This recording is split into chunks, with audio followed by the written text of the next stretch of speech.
ఆమేన్.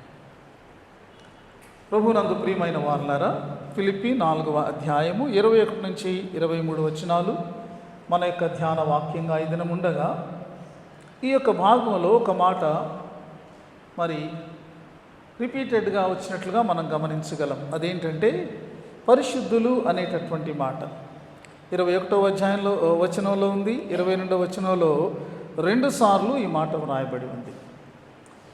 పౌలు తాను చెప్పదలుచుకున్నంతా కూడా మరి ఈ 20వ వచనం 4వ అధ్యాయం 20వ వచనం వరకు ఆయన చెప్పేశాడు.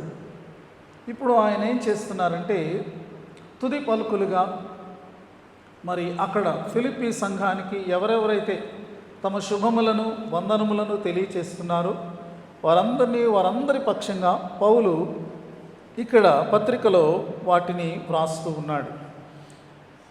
మనం గమనించినప్పుడు ఇక్కడ ఉన్నటువంటి ఈ మాట, ప్రతి పరిశుద్ధునికి క్రీస్తు యేసునందు వందనములు చెప్పుడి. పరిశుద్ధులు అనే మాట చాలా ప్రాముఖ్యమైనటువంటి మాటగా మనము దానిని గ్రహించాలి. దేవుడైనటువంటి యెహోవా పాత నిబంధనలు ఆయన తెలియచేశారు, నేను పరిశుద్ధులను గనక మీరును పరిశుద్ధులై ఉండండి. అదే మాట మరలా నూతన నిబంధనలో పేతురు కూడా జ్ఞాపకం చేస్తాడు. ఆయన అంటాడు, దేవుడు ఇలా చెప్పారు, నేను పరిశుద్ధులను గనక మీరును పరిశుద్ధులై ఉండుడి. ఇలా చెప్తూ మరి ఉన్నటువంటి పరిస్థితుల్లో పరిశుద్ధులు అంటే ఎవరు? దీనిని మనము ఆలోచించాలి. ఈ మాటను మనం ఆపాదించుకోవడానికి మనకు ధైర్యం ఉందా? ఈ మాట, ఈ పదాన్ని మనము నేను దీనికి సరిపోయినటువంటి వాడను అని చెప్పుకోవడానికి మనకు అర్హత ఉందా అని మనకు చాలాసార్లు ప్రశ్న ఉదయిస్తుంది, భయం కూడా వేస్తుంది. అయితే ప్రియమైనటువంటి వారలారా, ఎవరైతే పరిశుద్ధమైనటువంటి క్రీస్తు రక్తములో వారు పరిశుద్ధపరచబడ్డారో వారందరినీ కూడా దేవుని యొక్క గ్రంథం అంటే భక్తులైనటువంటి ఈ యొక్క మరి అపోస్తలులు వారు ఏమని పిలిచారు అంటే పరిశుద్ధులు అని పిలిచారు. అంటే మనం పరిశుద్ధులుగా పరిపూర్ణమైనటువంటి పరిశుద్ధతలోనికి వచ్చామని కాదు,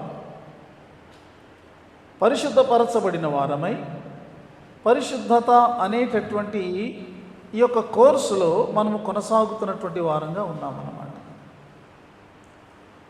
మనము చదువుకునేటప్పుడు ఒకవేళ డిగ్రీ BA చదువుతున్నాం అనుకోండి, అప్పుడు మన పేరు ప్రక్కన BA అని మనం రాసినప్పుడు మనం బ్రాకెట్లో పెడతాం. బ్రాకెట్ దేన్ని సూచిస్తుంది? ఆ కోర్సులో ఉన్నారన్నమాట. కానీ ఒకానొక రోజున బ్రాకెట్ తీసివేయబడి ఏమవుతారు? వాళ్ళు BA చదివినటువంటి గ్రాడ్యుయేట్ అయినటువంటి ఆ యొక్క స్థాయిలోనికి వెళ్తారు. ఇప్పుడు మన పరిస్థితి ఏమిటి అంటే మనం బ్రాకెట్లో ఉన్నాం అన్నమాట. పరిశుద్ధులు అని చెప్పబడినటువంటి ఈ యొక్క మాట, ఎవరైతే క్రీస్తు రక్తంలో కడుగబడ్డాను అనేటటువంటి నిశ్చయిత కలిగి ఉన్నారో వారికి ఆపాదించబడుతూ వారు బ్రాకెట్లో ఉన్నారు. అంటే they are in the course of sanctification అని అన్నారు. క్రైస్తవుని జీవితంలో 3 స్థాయిలు ఉంటాయి. మొట్టమొదటి స్థాయిని ఏమన్నారంటే, మనము సిలువ దగ్గరికి వచ్చి పశ్చాత్తాపడి, ప్రభు నా కొరకు మరణించారు, నేను పాపిని, కానీ ప్రభు నా యొక్క స్థానాన్ని ఆయన తీసుకొని నా పక్షంగా నా శిక్షను అనుభవించారు, తన పరిశుద్ధ రక్తాన్ని కార్చారు అని ఎవరైతే గ్రహించి అంగీకరిస్తారో వారు నీతిమంతులుగా తీర్చబడతారు. దానిని జస్టిఫికేషన్, నీతిమంతులుగా చేయబడట అనే పదాన్ని వాడతారు. ఆ పదం కూడా బైబిల్లో పత్రికల్లో మనం చాలాసార్లు చూస్తాం.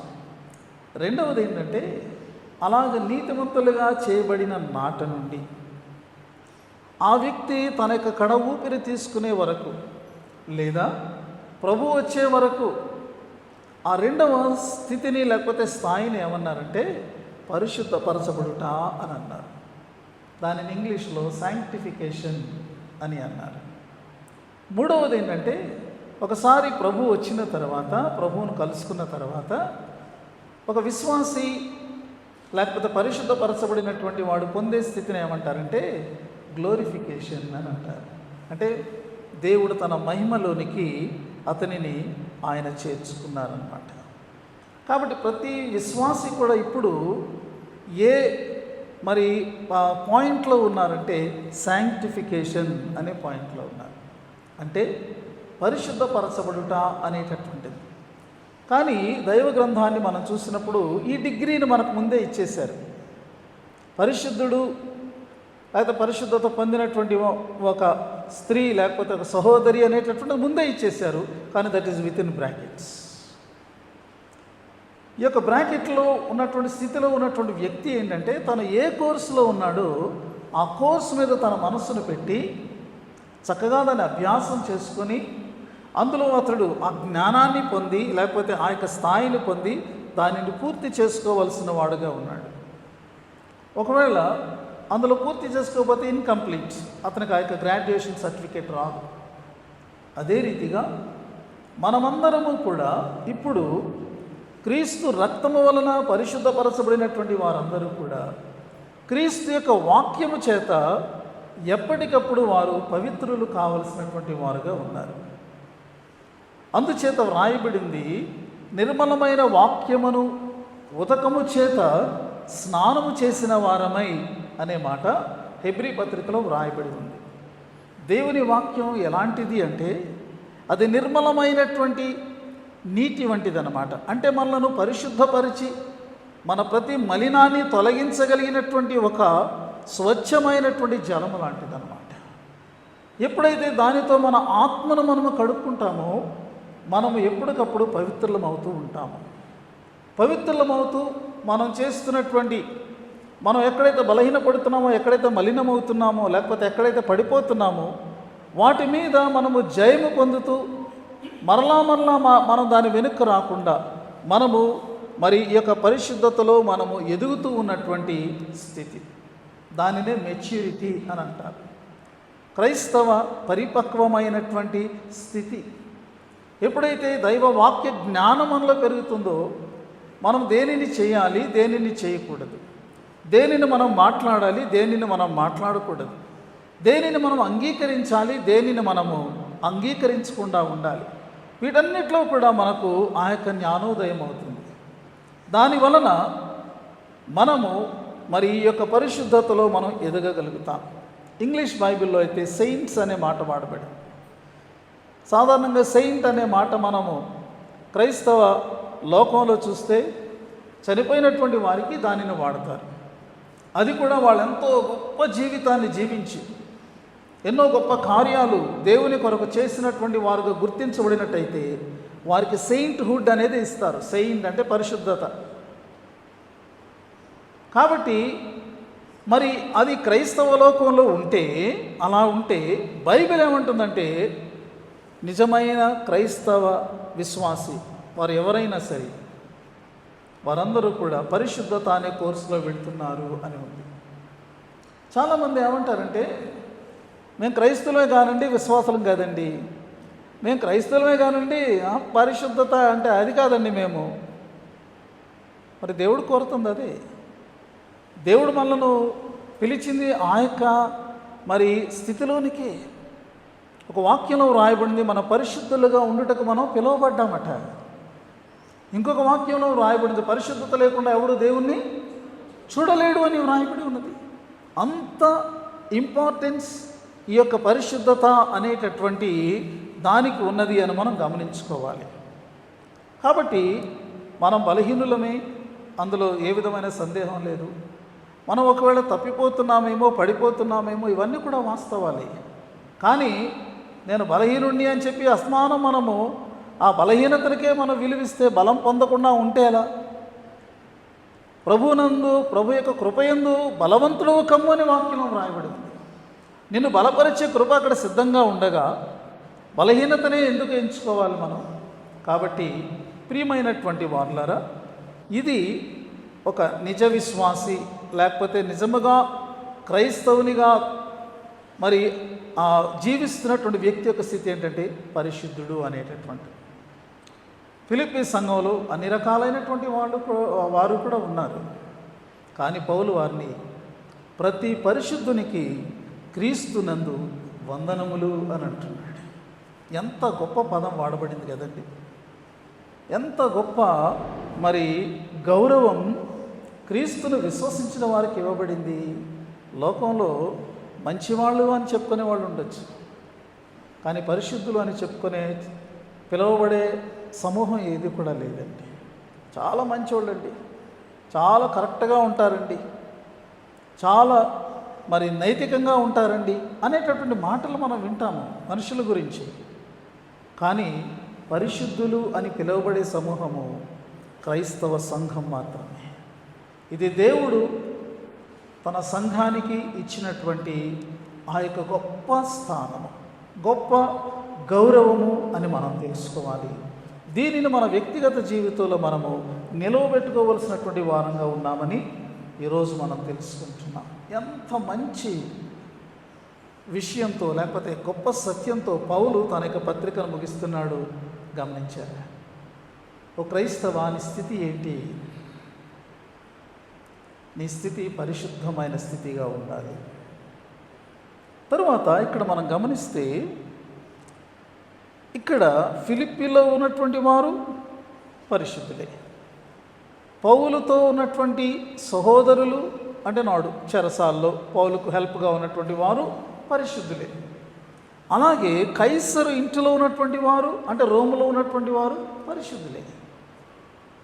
Every person who ever he may be, ప్రతి వ్యక్తి ఫిలిప్పీలో ఉండని, చెరసాల్లో ఉండని, లేకపోతే రోమా పట్టణంలో స్వేచ్ఛగా ఉన్నటువంటి వ్యక్తి కానీ ఎవరైనా సరే వారు క్రీస్తును అంగీకరించినడల వారు పరిశుద్ధులే.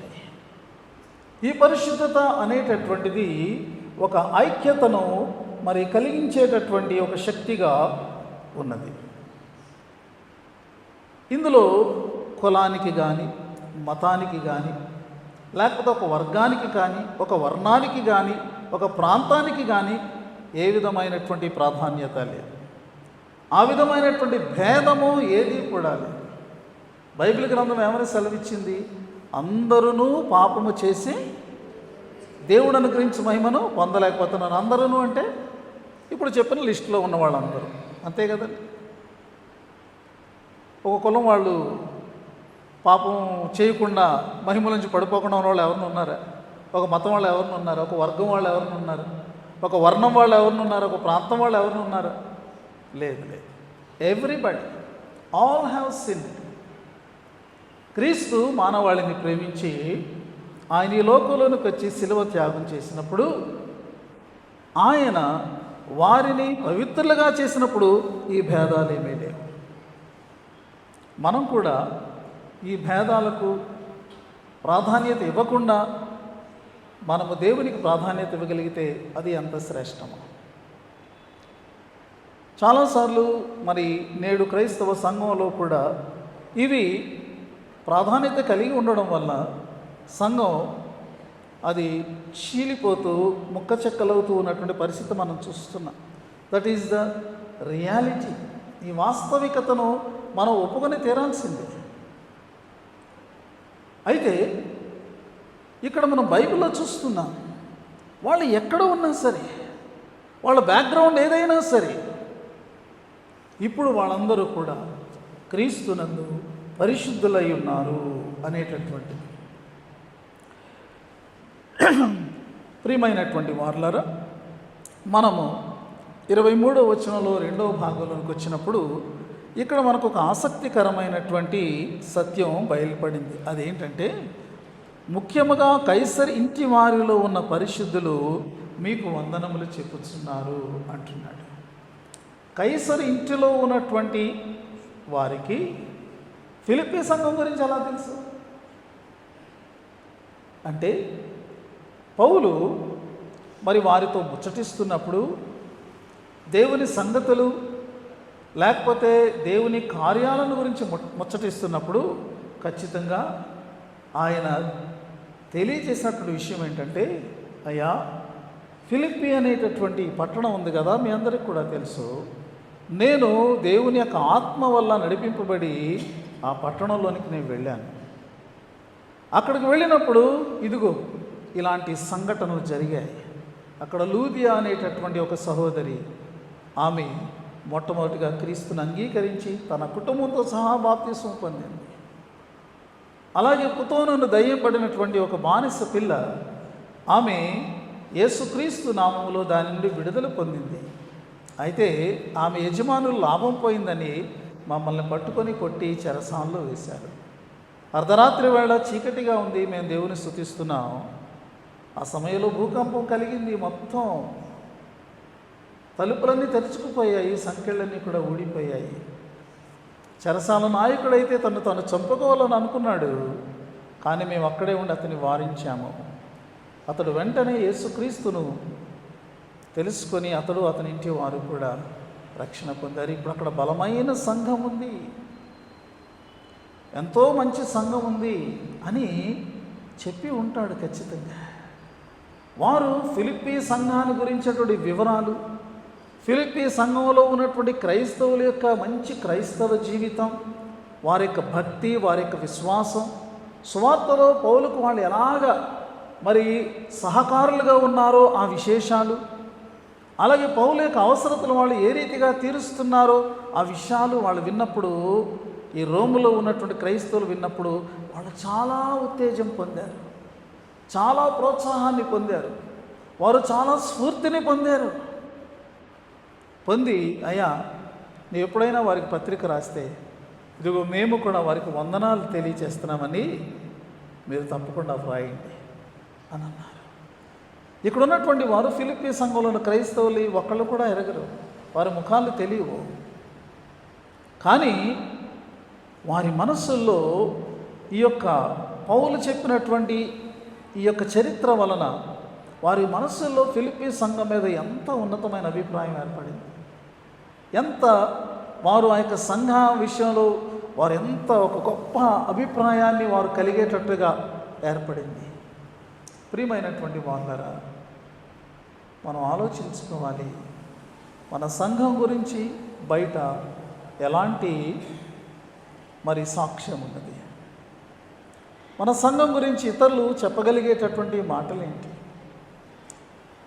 మన సంఘం ఇతర సంఘాలకు లేకపోతే ఇతరమైనటువంటి జనాలకు స్ఫూర్తినిచ్చేటటువంటిదిగా ఉందా, వారిని ప్రోత్సహించేటటువంటిదిగా ఉందా, ప్రభువులో వారిని బలపరిచేటటువంటిదిగా ఉందా, మనము కూడా ఆ సంఘంలో ఉండగలిగితే ఎంత బాగుండు అనేటటువంటి ఒక ఆలోచనను పుట్టించగలిగేటటువంటి సంఘంగా ఉందా? ఎంత ప్రాముఖ్యమైనటువంటి విషయం. దాని అర్థం ఏంటంటే సంఘము తన యొక్క సరిహద్దులను దాటి బయటకు దాని వార్త వెళ్ళినప్పుడు అది ప్రభావాన్ని చూపింది అని అర్థం.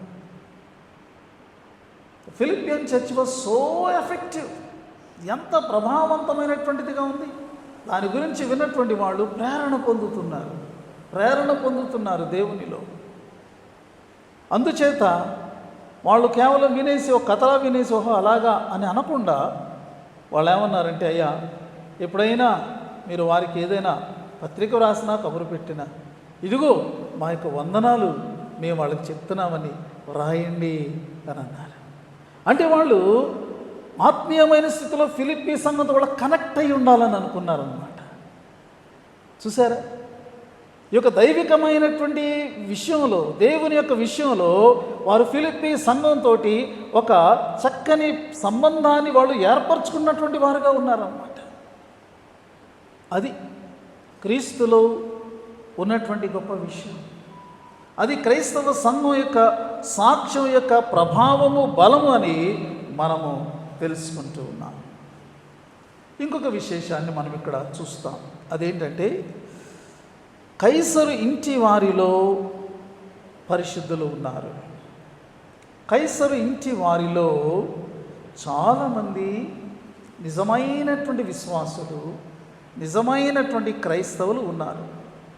ప్రియమైనటువంటి వాళ్ళారా, వాస్తవంగా ఆ కాలంలో మనం గమనిస్తే మనం వాస్తవమైన మాట వాడక్కర్లేదు. ఎందుకంటే ప్రతి ఒక్కళ్ళు కూడా వాళ్ళు యథార్థమైనటువంటి భక్తిని కలిగిన వాళ్ళే, నిజమైనటువంటి విశ్వాసాన్ని కలిగి ఉన్నవాళ్ళు. ఎందుకంటే నాటి కాలంలో క్రైస్తవులు చాలా హింసల గుండా వెళ్తున్నారు. ఆ భక్తి, ఆ విశ్వాసం లేకపోతే ఒక వ్యక్తి తాను క్రైస్తవుడిగా లోకంలో కనపరుచుకోలేడు. ఇప్పటి కాలంలాగా అప్పుడు కాలం లేదు. ఎందుకంటే అతనికి ఆ విధమైనటువంటి పూర్తి ఆ ఒప్పుదల కలిగితేనే అతడు నేను క్రైస్తవుడిని అని ప్రకటించుకుంటాడు. అలా ప్రకటించుకున్న తర్వాత అతనికి ఏది ఎదురైనా సరే అతను నిలబడడానికి తీర్మానించుకున్న వాడుగా అతను ప్రకటించుకుంటాడు. అది ఆ కాలంలో ఉన్న పరిస్థితి. కాబట్టి కైసరు ఇంటిలో ఈ యొక్క పరిశుద్ధులు ఎలా ఉండగలిగారు? కైసరు ఇల్లు అని మనం వాడినప్పుడు అదేం తెలియచేస్తుంది? హౌస్ హోల్డ్ ఆఫ్ సీజర్ అని వ్రాయబడి ఉంది. అదేం తెలియచేస్తుంది అంటే కైసరు కుటుంబ సభ్యులు మాత్రమే కాదు, కైసరుకు చెందినటువంటి బంధుజనం వాళ్ళు మాత్రమే కాదు. కైసరు ఇల్లు అనే మాట వారు వాడినప్పుడు అది ఎంతవరకు అది వ్యాపించి ఉంది అంటే కైసరు యొక్క కొలువులో పనిచేసేటటువంటి వారందరూ అని అర్థం వస్తుంది. వాళ్ళలో చాలామంది అధికారులు ఉండొచ్చు, రాజభవన అధికారులు ఉండొచ్చు, కార్యదర్శులు ఉండొచ్చు, ఆదాయాన్ని మరి పర్యవేక్షించేటటువంటి పర్యవేక్షకులు ఉండొచ్చు, రోజువారీ వ్యవహారాలు చూసేవారు ఉండొచ్చు, పురపాలక సంఘ పాలనను చేసేటటువంటి వారు ఉండొచ్చు. కాబట్టి ఆ యొక్క సామ్రాజ్యంలో ఎవరెవరైతే చక్రవర్తి కొలువులో ఉన్నారో వారందరినీ కూడా కైసరు ఇంటి వారు అని పిలుస్తారన్నమాట. మరి కైసరు ఇంటిలో ఉన్నటువంటి వారి వరకు, కైసరు యొక్క కొలువులో ఉన్నటువంటి వారి వరకు వారు ఎలాగా క్రైస్తవులు కాగలిగారు? దానిని మనము తప్పకుండా ఆలోచించవలసినటువంటి వారంగా ఉంటున్నాం. పౌలు రోమీయులకు ఒక పత్రిక వ్రాశాడు. కానీ పౌలు రోమీయులకు పత్రిక వ్రాసే నాటికి పౌలు రోమా పట్టణానికి వెళ్ళలేదు. ఆ పత్రిక ముగింపులో ఏమంటాడంటే నేను రావాలని ఆశిస్తున్నాను అంటాడు. ప్రారంభంలో అంటాడు, చివరిలో కూడా అంటాడు. కానీ నాకు వీలు చిక్కటం లేదు, వీలు దొరికినప్పుడు నేను తప్పకుండా వచ్చి నేను మీకు సువార్తను ప్రకటించే విషయంలో బాకీ పడి ఉన్నాను, దాన్ని నేను తప్పకుండా నెరవేర్చుకుంటాను అని అన్నాడు.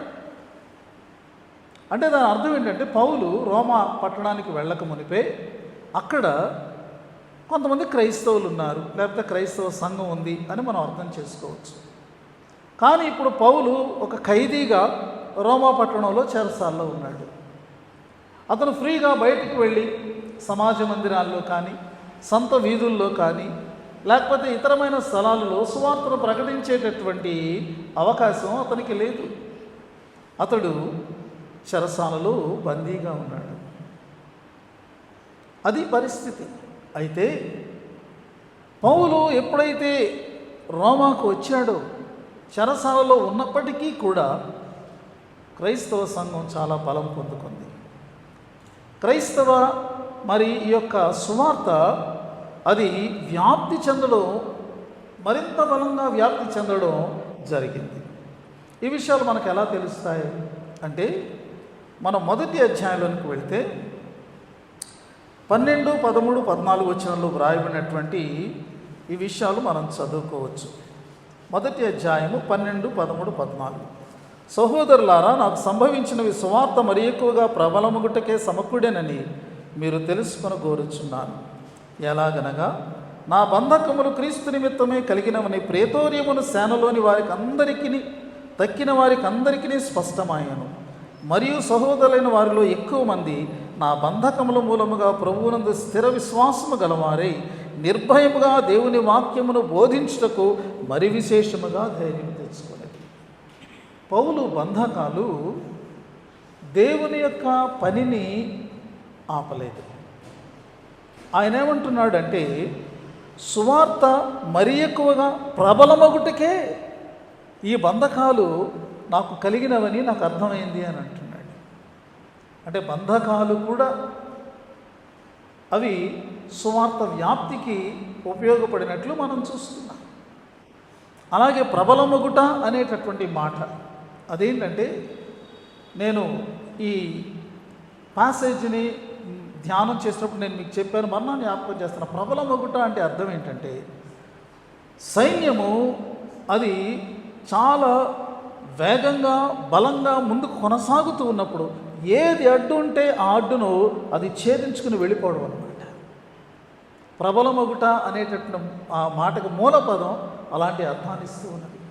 సువార్త యొక్క బలము, దేవుని వాక్యం యొక్క బలం ఎలా ఉందంటే, దానిని ఏది ఆపలేకపోతుందన్నమాట.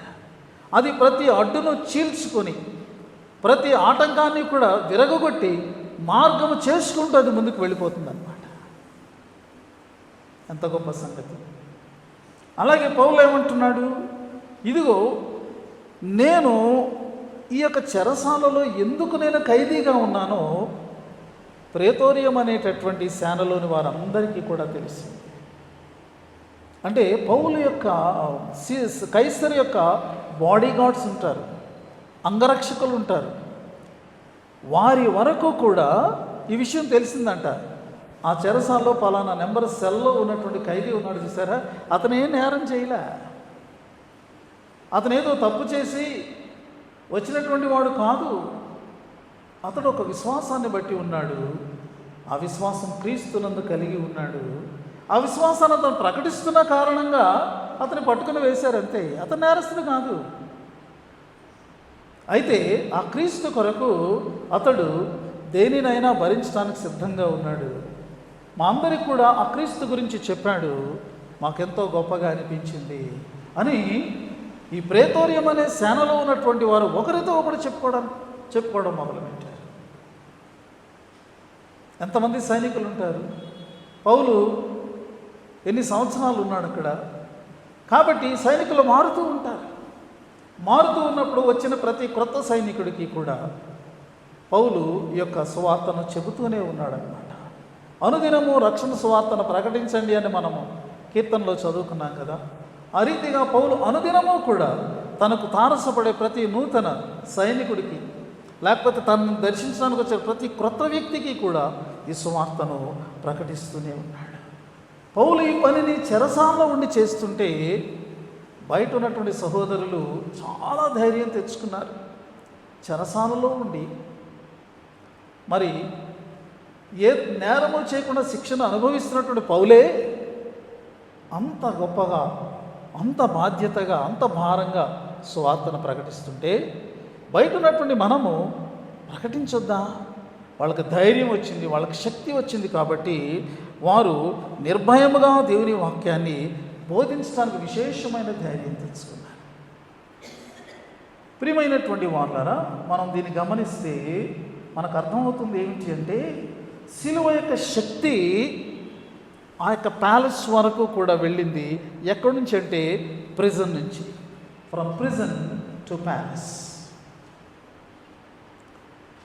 దేవుని వాక్యంలో మనం చదువుతాం, యూదులంట సూచక క్రియలను వెతుకుతున్నారట. గ్రీకులు దేని గురించి వెతుకుతున్నారు? జ్ఞానమును వెతుకుతున్నారట. అయితే మరి రోమన్లు దేని వెతుకుతున్నారు?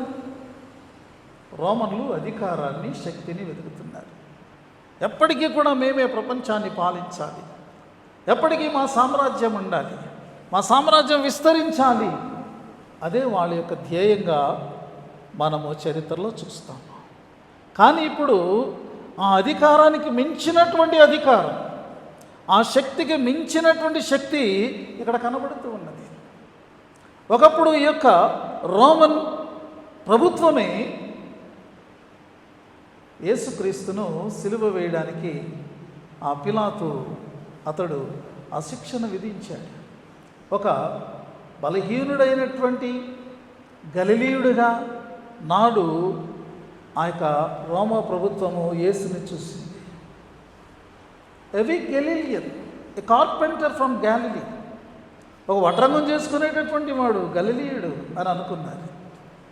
ఆయనను మరి వారికి ఉన్నటువంటి అధికారంతో, శక్తితో వాళ్ళు ఏం చేశారంటే, ఆనాడు పిలాతు మరణశాసనం రాశాడు. కానీ మనందరం కూడా తెలుసు, ఏ నేరము చేయనటువంటి వాడిని, నీతిమంతుణ్ణి ఇక గతి లేక పిలాతు వాళ్ళు అప్పగించాడని. కానీ దాని వెనుక అతడు వాడింది ఏంటంటే Roman authority and Roman power. కానీ ప్రియమైనటువంటి వాళ్ళారా, ఈరోజు ఆ రోమ అధికారము, శక్తి, ఆయనను గురించినటువంటి మరి ఆ యొక్క వార్తను, లేకపోతే ఆయన కలిగించేటటువంటి ఆ యొక్క గొప్ప మార్పును ఆపగలిగిన వారు. పౌలు ప్రిజన్లో ఉన్నాడు, అతడు ఇక్కడుండి స్వార్థను ప్రకటించాడు. అది అలాగలాగలాగలాగ ప్యాలెస్లోకి వెళ్ళిపోయింది. కైసరు ఇంటి వారు పరిశుద్ధులయ్యారు, కైసరు ఇంటి వారు క్రైస్తవులయ్యారు. ఎంత గొప్ప సంగతి! ప్రపంచంలో నేడు కరుడు గట్టినటువంటి మరి క్రీస్తు ద్వేషించేటటువంటి వారు ఉన్నారని మనం వింటూ ఉంటే వార్తలు ఏం తెలియజేస్తున్నాయంటే వారి ఇంటిలోనే క్రీస్తును విశ్వసించిన వారు ఉన్నారట. దేవుని యొక్క వాక్య శక్తి, సువార్త యొక్క ప్రభావము చాలా శక్తి గలవని మనము గ్రహించాలి. నాడున్నటువంటి చక్రవర్తి ఎవరు? పౌలు చెరసాల్లో ఉన్నప్పుడు ఉన్నటువంటి చక్రవర్తి నీరో. రోమా చక్రవర్తులందరిలో కూడా అతడు చాలా క్రూరుడుగాను, అతడు మరి పనికి మాలిన వాడుగాను ఎంచబడ్డాడండి. అతని యొక్క తత్వం ఎవరికి కూడా అర్థం కాలేదు, అంత భయంకరమైనటువంటి వాడు. అలాంటి నీరో చక్రవర్తి ఇంటిలో ఉన్నవారు, కొలువులో ఉన్నటువంటి వారు క్రీస్తును రక్షకునిగా అంగీకరించారు. వారి జీవితాలు రూపాంతరం చెందాయి, వారు పరిశుద్ధులయ్యారు. ఎంత స్థాయికి ఎదిగారంటే ఎక్కడో తమకు తెలియనటువంటి వారు కూడా తమలా యేసుక్రీస్తును ముందే అంగీకరించారని తెలిసినప్పుడు వారికి ఇక్కడి నుంచి వాళ్ళ గ్రీటింగ్స్ పంపిస్తున్నారు. Greetings from Rome to Philippian Christians. ఫిలిప్పీలో ఉన్నటువంటి పరిశుద్ధులందరికీ కూడా ఇదిగో రోములో ఉన్నటువంటి వారు శుభములు తెలియజేస్తున్నారు. ఎంత గొప్ప సందేశముగా ఇది ఉన్నదో మనం గమనించాలి. ప్రియమైనటువంటి వారులారా, అది సిలువ యొక్క శక్తి, సువార్త యొక్క ప్రభావం. మనం గత శుక్రవారము చేసుకున్న పండుగ సంస్కరణ. అయితే ఒక సంస్కరణ మరలా అది ఎలాగ జరిగింది అని మనం ఆలోచన చేస్తే, మార్టిన్ లూథర్ బయటకు తీసుకొచ్చింది ఏంటి అంటే ఈ యొక్క సువార్త సత్యాన్ని బయటకు తీసుకుని వచ్చాడు. The truth of the gospel, the truth of the gospel. ఆ యొక్క సువార్త సత్యం ఏమిటంటే క్రీస్తు వల్లనే ఒక వ్యక్తికి నీతిమత్వం. అది ఉచితం, అది ఉచితం. దాన్ని మనం కొనుక్కోని అవసరం లేదు, దాని కొరకు మనం పాటుపడక్కర్లేదు, దాని కొరకు మనం ఉపవాసాలు చేయక్కర్లేదు, దాని కొరకు మనం కొండలు, గుట్టలు, నదులు చుట్టూ తిరగక్కర్లేదు. నువ్వు విశ్వాసం ఉంచితే చాలు. అది సువార్త సత్యం. అందుచేతనే ఎప్పుడైతే దాన్ని బయటకు తీసుకుని వచ్చాడో మొత్తం ఈ ప్రపంచమే అది కదిలించబడి, ప్రపంచమంతా కూడా అది క్రైస్తవ లోకము సంస్కరించబడింది. క్రైస్తవేతర లోకము కూడా మరి ఈ యొక్క ప్రభావానికి లోనై చాలా మార్పు అది తెచ్చుకోగలిగింది. మనము కలిగి ఉన్నటువంటి సువార్త శక్తివంతమైనది అని మనం ఎరిగి, ఒకవేళ దానిని మనము నమ్మి దానిని మనం ప్రకటించగలిగినట్లయితే మనము గొప్ప మరి ఆ దేవుని కార్యాలను మనం చూడగలం. చివరి వచనాన్ని మనం చూస్తే పౌలు ఇక్కడ ఒక మాటతో ముగిస్తున్నాడు. ప్రభు అయిన యేసుక్రీస్తు కృప మీ ఆత్మతో ఉండుగాక. ఒక చల్లని మన మనసులను, హృదయాలను, ఆత్మలను నిమ్మళపరిచి ఒక దీవెనకరమైనటువంటి మాటగా మనకు అందించబడుతున్నటువంటి ఒక ఫైనల్ బెనెడిక్షన్గా మనం దాన్ని చూసుకోవాలి. క్రైస్తవ జీవితం దేంతో ప్రారంభించబడుతుంది? దేవుని యొక్క కృపతో ప్రారంభించబడుతుంది. క్రైస్తవ జీవితం దేనితో ముగించబడుతుంది? దేవుని కృపతోనే. ఈ యొక్క మన యొక్క విశ్వాస ప్రయాణమంతా కూడా మనం గమనిస్తే అది కృప దగ్గర ప్రారంభమై కృప దగ్గరే ఈ లోకంలో అంతమవుతుంది. కృప లేని రోజున మన జీవితాలు తిరిగి అయోమయంలో పడిపోతాయి. అందుచేత పౌలు తన యొక్క పత్రికను కృపతో ప్రారంభించాడు. మనం ఆరంభ వచనాల్లో చూస్తే ఆయన కృప అనే పదాన్ని వాడాడు మొదటి అధ్యాయంలో. అలాగే చివరిలో ఆయన ముగిస్తున్నటువంటిది కూడా అదే మాట, యేసుక్రీస్తు కృప మీ యొక్క ఆత్మలకు తోడై ఉండునుగాక. ప్రియమైనటువంటి వారలారా, ఇటు దేవుని కృపలో మనం స్థిరపడుతూ మరి మనకి ఇవ్వబడినటువంటి అవకాశంలో దేవుడు మనల్ని ఎంతో గొప్ప ఉన్నతమైన పేరుతో లేకపోతే బిరుదుతో ఆయన మనలను పిలిచాడు పరిశుద్ధులని. ఆ పరిశుద్ధతలో ఎదుగుతూ సువార్త శక్తిని ఎరిగి మనము దానిని వ్యాపింప చేయడంలో దేవుని యొక్క పరిశుద్ధాత్మ సహాయాన్ని కోరుకుందాం. దేవుడి యొక్క మాటల ద్వారా ఇక మరి పత్రిక ద్వారా మనందరినీ దీవించి ఆశీర్వదించునుగాక. ఆమేన్.